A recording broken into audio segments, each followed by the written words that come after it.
Boa noite, irmãos. É uma honra estar aqui, uma grande responsabilidade falar com vocês. Eu há muito tempo não trago a mensagem aqui, então sempre é um motivo de nervosismo, né?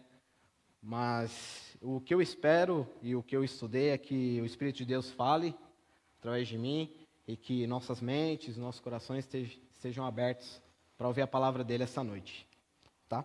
Eu peço que você abra a sua Bíblia em Lucas 12:34.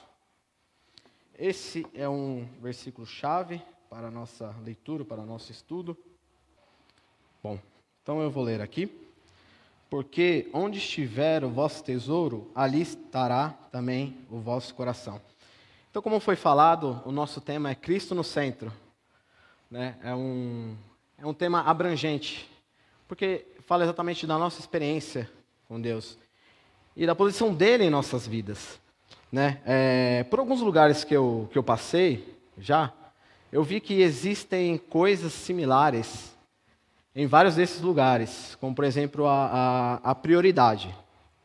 Cada pessoa dá a devida atenção a algumas coisas diferentes. Então, por exemplo, em alguns lugares que eu fui, o ficar em casa na pandemia não era seguido. A pessoa precisava trabalhar, porque senão passava fome. Já em outros lugares, tem pessoas que conseguiram ficar em casa. Os nossos amigos lá de Manaus, você consegue comer uma peixada lá, um suco de cupuaçu por menos de R$20, mas em outros lugares não, né? Tem cidades também que eu fui tão bem recebido que era ao ponto de eu tomar um café na casa da pessoa. A pessoa me chamar para tomar um café. Outras, a pessoa me daria um dinheiro, mas não me chamaria para tomar um café, né? Mas em todas essas situações nós temos algo em comum. Quando nós temos as nossas preferências, as nossas prioridades.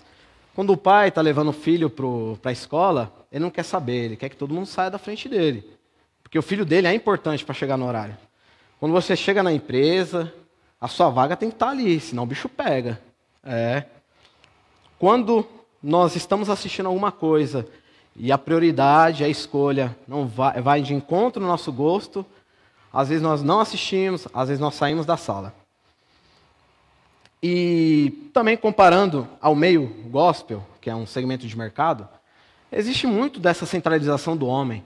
Músicas que eu vou ganhar, eu vou ser, eu vou ter, eu vou conseguir. Isso é o antropocentrismo, que é o homem ali central. Não é Deus mais o central. E isso podem ser atos extremamente repudiados, se você olhar assim. Mas isso acontece com a gente. Como é dito aqui, as prioridades flutuam. As prioridades flutuam. Porém, quando nós colocamos a nossa vontade em primeiro lugar, é o nosso querer, a nossa satisfação em primeiro lugar. Como é falado hoje em dia, você tem que ser feliz a qualquer custo. Você tem que ser feliz, você tem que ser aquele cara que não importa o que aconteça, não importa a vontade que você tenha, siga a tua vontade para você ser feliz. Não importa as consequências, não importa quem você vai magoar, não importa se você tem família, se a pessoa gosta daqueles atos ou não, você tem que seguir o desejo do seu coração. É o meu coração falando. Então, se você quer ser feliz, siga a sua vontade. É isso que nós estamos ouvindo hoje. E a pergunta dessa noite, como a gente leu, é: onde está o seu tesouro? Aonde que está o seu coração? Já parou para pensar? Aquele bem valioso seu. Aonde que eu tenho guardado o bem mais valioso da minha vida? Aonde eu tenho aplicado minhas forças, minhas energias? Aonde eu tenho dedicado meu tempo? Vamos ler novamente? Lucas 12:34. Porque onde estiver o vosso tesouro, ali estará também o vosso coração. Vamos orar. Santo Deus, obrigado, ó Pai, por mais um dia. Que o Senhor possa nos direcionar agora, ó Pai. Nós possamos entender aonde está, ó Pai, o nosso coração. Aonde está o nosso tesouro? Aquilo que brilha aos nossos olhos, ó Pai. Aquilo que nós seguimos, ó Pai, muitas vezes cegamente. Nós possamos entender isso, ó Pai, se o Senhor E se o sacrifício de Cristo não for o centro, que nós possamos mudar, ó Pai, essa noite. Em nome de Jesus, que eu agradeço, amém. Então nós temos algumas maneiras para identificar isso. Eu separei 3 maneiras. A primeira é identificar o que nos afasta de Deus. Nós precisamos fazer um diagnóstico. Então vamos lá. Quando você tem um problema no seu serviço, quando você tem um problema em casa, a primeira coisa que você faz é um diagnóstico. Aonde começou isso? Né? Como que se tornou isso? Quando você leva o seu carro no mecânico, alguns mecânicos têm um scan. Então ele passa um scan lá, ele vê o problema. Aonde está o problema? Você precisa saber a origem para poder tratar esse problema. Como eu sei onde está o meu coração? É onde está o seu tesouro. É aquilo que brilha o seu olho. É aquilo que você olha e sua pupila dilata. Aquilo que a sua boca seca quando você vê. O seu coração bate mais forte. É aquilo que já foi falado aqui pelo pastor Neil. Antigamente era o se curvar, né, pastor? Na Bíblia. Hoje em dia é o olhar. Para onde você está olhando? Você está na direção certa, no caminho certo. Para onde que você está olhando? O que desvia o seu olhar? O que faz com que você dobre os seus joelhos? O que você faz com que a sua energia seja demandada naquilo? E como o próprio apóstolo Paulo fala, esquecendo das coisas que ficaram para trás e avançando para o alvo, a fim de ganhar o prêmio do chamado celestial. Eu coloquei uma outra tradução aqui. Então ele está falando aqui, esquecendo das coisas que ficaram para trás, então simplesmente esqueça disso. Esqueça dessas coisas. Um clássico exemplo é de quando a mulher de Ló olhou para trás, ela virou uma estátua de sal. Então esqueça dessas coisas, não olhe para trás, continue avançando. E ainda ele fala, e avançando para o alvo, avançando, uma caminhada, em sentido constante, você está indo para o alvo. Então não pare de caminhar, siga para o alvo, não olhe para trás. E é exatamente o que não podemos fazer, desviar nossa atenção, não olhar para os lados. O que te faz olhar para o lado? Você já parou para pensar nisso? O que te faz desviar a atenção do alvo? Quando você está na sua casa, quando você está no trabalho, quando você está no trânsito, quando você está na faculdade, quando você está com seus filhos, com seus sobrinhos, não importa. O que te faz parar e olhar para o lado? Temos um exemplo daquele que olhou para o lado, ele caiu, mas ele se reergueu. Vamos lá para 2 Samuel 12, 13. 2 Samuel 12, 13. Então disse Davi a Natã, pequei contra o Senhor. E disse Natã a Davi, também o Senhor perdoou o teu pecado, não morrerás. Então Davi, ele passou por aquele pecado, com Batseba, e quando Natã, o profeta, vai até ele fala, pequei contra o Senhor. Pequei contra o Senhor. Mas aí já tinham se passado 9 meses, desde o pecado até agora, até o encontro com Natã, o profeta. Ele fala, pequei contra o Senhor. Você imagina Davi 9 meses, 9, 8 meses com aquele pecado escondido, com aquele pecado que ele não confessava, que ele guardava. É um rei, um homem orgulhoso, mas aí o profeta veio, a pedido do Senhor, amando do Senhor. Ele fala, pequei contra o Senhor. E Davi afirma que a única maneira de mudar esse diagnóstico do tesouro escondido não é igual antigamente, quebrando, se flagelando, ou hoje em dia você quebrar o computador, você arrancando os membros. Se você olhar para Salmos 51, 12, 17. Salmos 51, 12, 17. É um cântico que Davi fez exatamente nesse momento. Você vai ver as orientações dele. Salmos 51, 12, 17. Aqui é uma confissão de Davi, não é? Ele fala, no 12, torna a dar-me a alegria da tua salvação, e sustém-me com espírito voluntário.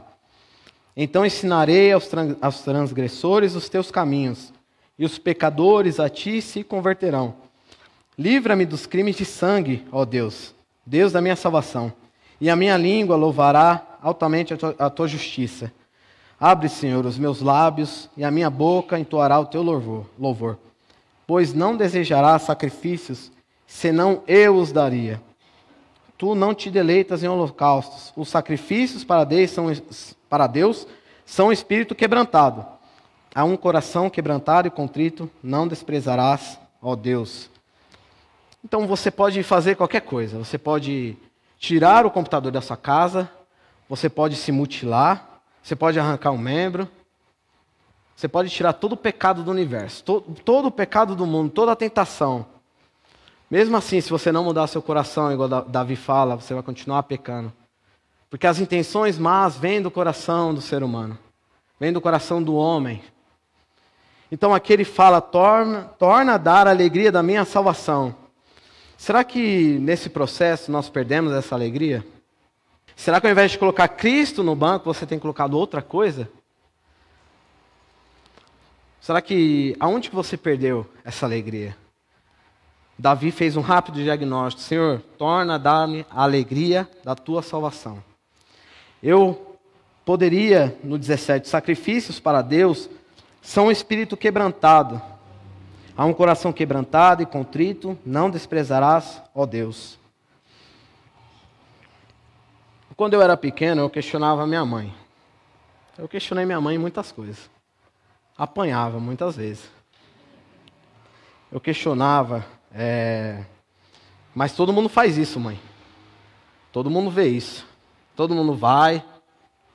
Aí ela falava aquela clássica frase, tu não é todo mundo. Realmente, eu não era todo mundo.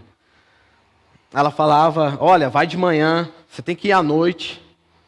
Aí eu já tinha uma resposta, né? Mas por que eu vou 2 vezes no culto? Só queria uma. Mas o culto não é o mesmo. Coisas diferentes acontecem de manhã, à noite. E ela estava certa. A gente não é todo mundo. A gente é filho de Deus. Nós deixamos as práticas de lado. Nós éramos cegos e agora nós trilhamos um caminho de luz, né? Nós antes vivíamos acorrentados, agora nós somos livres. Nós somos livres. Claro que não livre do pecado totalmente, a presença do pecado ainda continua aqui, mas nós somos livres.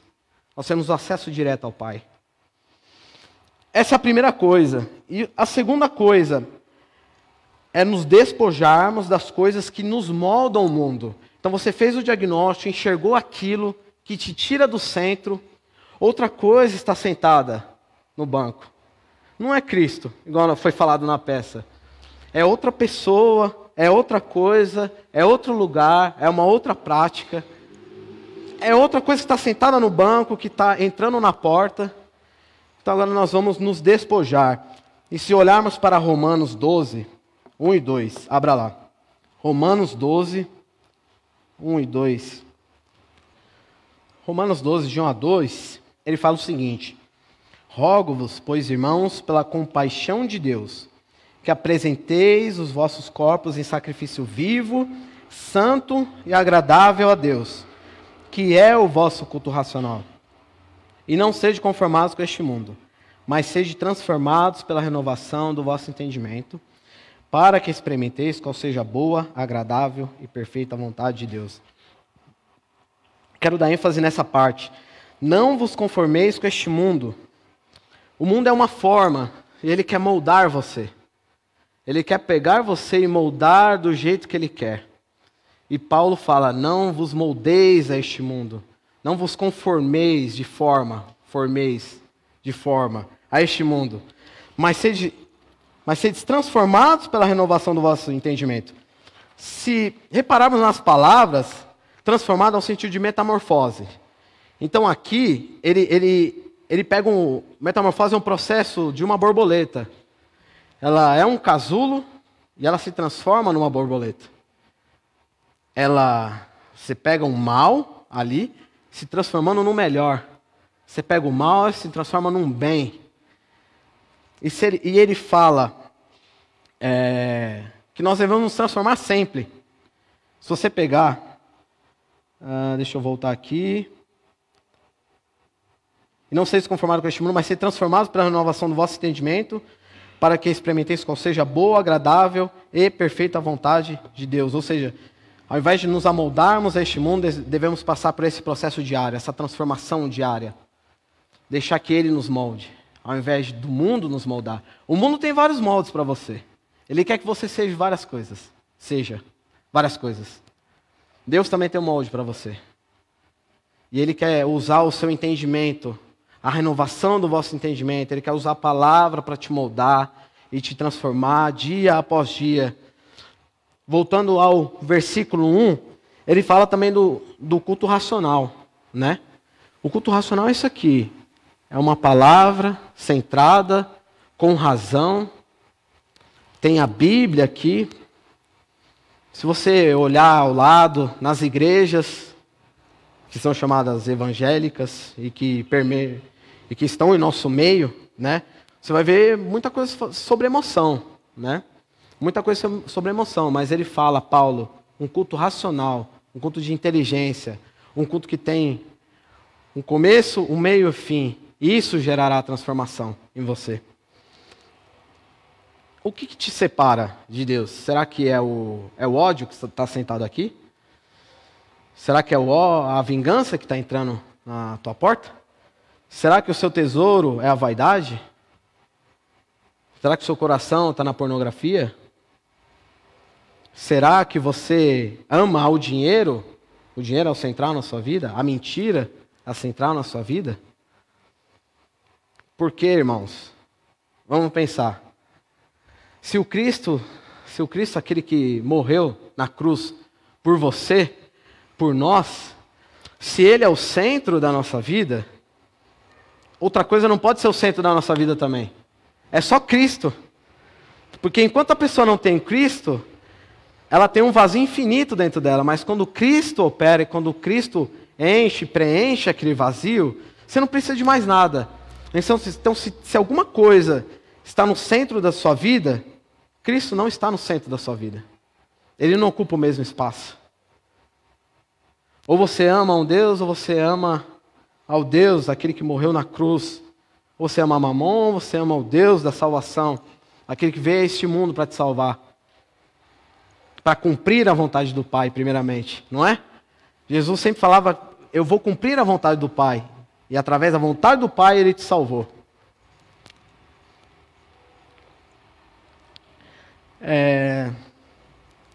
Sobre o teatro, ela reflete muito o que acontece. Se você olhar a peça, diversas vezes, a Giovana, a moça, ela... Oi? Jéssica, muito bem, obrigado. Foi igual o pastor Neil. Jéssica, ela não queria Jesus no centro, não. Ela não queria que Jesus ocupasse o banco. Então, toda vez que chegava alguma coisa, deixa que eu assumo. Deixa comigo. Eu sei melhor que você. É aquela vontade, é Deus falando com você e você falando não. Não, deixa que eu resolvo. E uma coisa que o John Piper diria, que o pensamento correto dá forma à vida correta. Se você começou correto, se você começou de uma boa forma, o futuro, a consequência daquilo será boa. Se você começa mal, aquilo não tem como ser boa depois. Ou se ficar boa vai dar trabalho para você, para moldar aquilo. Nós temos que ser firmes, irmãos, nisso. Nós temos que ser firmes e seguir a Bíblia como centro de nossa vida. E devemos lembrar também que, dependendo de onde vem o desprezo daquilo que nós fazemos aqui, ele chega a ser um elogio, sabia? Ninguém gosta de ser desprezado. Fala sério, você gosta de ser desprezado? Uma pessoa? Não. Nós queremos receber atenção, nós queremos receber elogios. Mas dependendo de onde vem o desprezo, aquela pessoa não tem os mesmos ideais que você. Não é transformada igual a você. O caráter dela não é igual ao seu. Então ela é diferente de você. Você não está inconforme com aquela pessoa. Você pensa diferente daquela pessoa. Isso é bom. Isso é bom e é uma força para a gente continuar. Cristo também foi rejeitado nessa terra, da mesma maneira. E ele continuou o ministério dele. Ele não se amoldou a eles. Ele não olhou para o lado, de maneira nenhuma. Ele continuou. E uma terceira coisa é pensarmos nas coisas de cima. Quando a gente para pensar as coisas aqui na terra, nós temos algumas músicas que falam, né? Que o Senhor viajou no tempo, que Ele está fora do tempo. E realmente, irmãos, Ele está fora do tempo. Se nós pensarmos em tudo que nós temos que fazer aqui nessa terra, a nossa missão e o tempo que nós estamos aqui para servir a Cristo, é um pequeno espaço de tempo comparado à eternidade. Nós podemos viver com Ele. Então nós estamos aqui nessa terra, um pequeno espaço de tempo. Isso aqui é passageiro. Isso aqui é passageiro. Não é comparado com a glória que em nós há de ser revelada no futuro. Abra lá em Colossenses 3. Colossenses 3, do 2 ao 5. Vamos lá então. Pensai nas coisas que são de cima e não nas que são da terra. Porque já estáis mortos e a vossa vida está escondida com Cristo em Deus. Quando Cristo, que é a nossa vida, se manifestar, então também vós vos manifestareis com Ele em glória. Mortificai, pois, os vossos membros, que estão sobre a terra. A fornicação, a impureza, a afeição desordenada, a vil concupiscência, a avareza, que é a idolatria.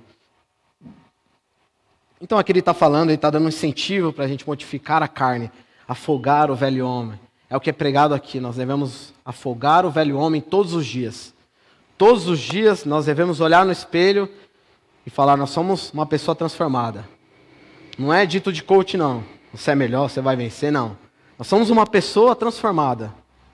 Nós devemos olhar no espelho e olhar, nós temos o nosso coração em Deus. O nosso tesouro está em Cristo. E também eu gosto da ideia, pastor, de terminar sempre, de usar Cristo como exemplo, como referência. Porque Ele ensinou tudo. Ele passou por tudo. Se Ele não viveu aquilo, Ele é mencionado depois pelo apóstolo Paulo. Tem profecias no Velho Testamento. Então Ele ensina lá em Mateus 6,33. Mateus 6,33. Ele é o nosso melhor exemplo, irmãos.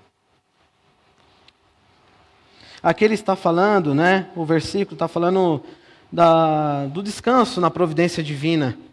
Ele fala para não estáis inquietos com coisa alguma, que daí ele cuida das aves do céu, ele cuida do vestiário, dos lírios, do vestuário dos lírios do campo. E daí ele dá o exemplo de Salomão, até chegar no 33.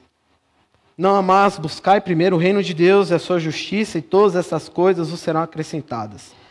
Não vos inquieteis, pois, pelo dia de amanhã, porque o dia de amanhã cuidará de si mesmo. Basta a cada dia o seu mal. Quando nós olhamos para a peça, é aquilo.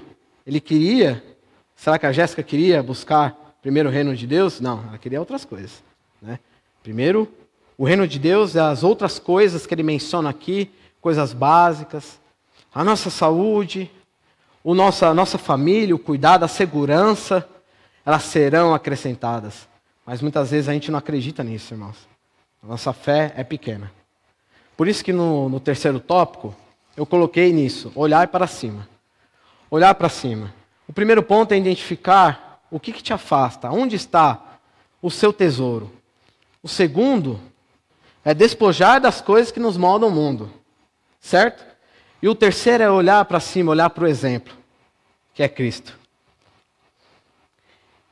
E para encerrar, você pode abrir sua Bíblia em Colossenses 1, 16 e 17. Aqui eu imagino o escritor de joelhos escrevendo isso aqui. Totalmente submisso, totalmente entregue à glória de Deus, totalmente rendido a Ele. 16, 17, porque nele foram criadas todas as coisas, que há nos céus e na terra, visíveis e invisíveis, sejam tronos, sejam dominações, sejam principados, sejam potestades. Tudo foi criado por ele e para ele. E Ele é antes de todas as coisas, e todas as coisas subsistem por Ele. É aquele negócio, irmãos, que eu havia falado, da rendição. Esse é um exemplo clássico que eu gostei bastante. Uma guerra, quando a pessoa que é superior a você, que está em maioria, que é mais poderosa que você, te rende, você não tem o que fazer. Você está totalmente entregue. Então você se desarma. Você está totalmente rendido àquilo. E é isso que Deus quer que você faça essa noite. Totalmente desarmado, totalmente rendido, com a vontade de o colocar no centro. Talvez a sua vida, talvez o seu tesouro, esteja longe dele. Talvez você precise colocar ele no centro. Talvez você tenha perdido a alegria da salvação. Mas faça igual Davi, se quebrante. E ore a Ele para que devolva a alegria da sua salvação. E você que ainda não tomou uma decisão, que Cristo possa encher seu coração com a glória dEle. E que um dia você possa tomar uma decisão. Vamos orar. Santo Deus, obrigado a Deus. Obrigado porque o sacrifício de Cristo foi suficiente na cruz, ó Pai. E que nós possamos estar rendidos a Ele. Estar rendidos a esse amor, ó Pai. Nós possamos mudar o nosso coração todos os dias. Todos os dias, ó Pai. Que nós possamos apontar o nosso tesouro para Ti, ó Pai. Colocar o nosso coração em Ti, ó Pai. Nós possamos dedicar o nosso tempo, a nossa energia a Ti, ó Senhor Deus. Que outra coisa não possa estar no centro, que outra coisa não possa entrar na porta, ó Deus. Mas somente a Ti, Senhor Deus. Eu te peço, como um pecador, ó Pai. Mas te peço também em nome de Jesus, ó Pai. Em nome de Jesus, aquele que morreu na cruz. Amém.